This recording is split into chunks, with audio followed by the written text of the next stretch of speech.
Welcome to HP Philosophy 101. Today, we'll be discussing a topic most of us like to ignore. It's called slavery. To start, I'd like you to ask yourself one question. Am I a slave? If the answer is no, that's okay. If the answer is yes, that's okay. Now that that's over, let's get back to the video. If you depend on your father for life, you're his son. If a son depends on you for life, you're his father. A wise man has once said, "For the love of money is the root of all kinds of evil." Now, I would like to place one more question on your mind. Why is the United States dollar one of the most sought-after currencies in the world we see today? Let's talk about it.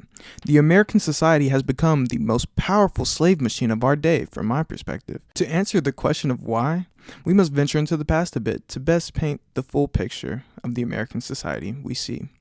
The Big Bang that set off the slave train that the dead men worship today happened back in what we call 1933. That year, Americans were exposed to the Emergency Banking Act, a deadly virus we're still dealing with today. In order to truly combat this devil, we must shine light on its sharpest demon: insurance. Now, the fact that this word probably feels familiar to you is the problem. Insurance is tasked to take a man from a state of providence to a state of sonship.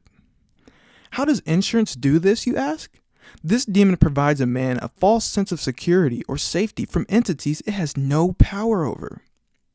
As to why insurance is as prevalent and deadly as it is today, that must be answered by the employer of said demon, the United States government.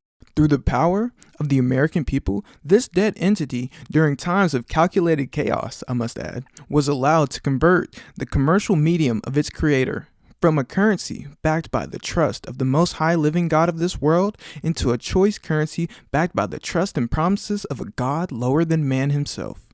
From my perspective, we must not need to go any further into history to see where our devil lies his head today.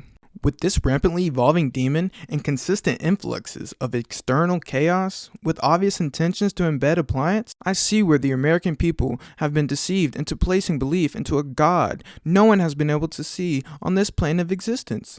The truth of the matter is, the currency known as the United States dollar is the most favorable in the times we are dealing with today due to the consistently high level of obedience from the citizens of the United States to their dead fathers printed on their money.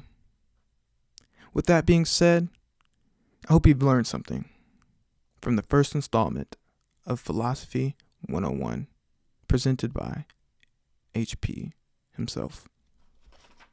Thank you.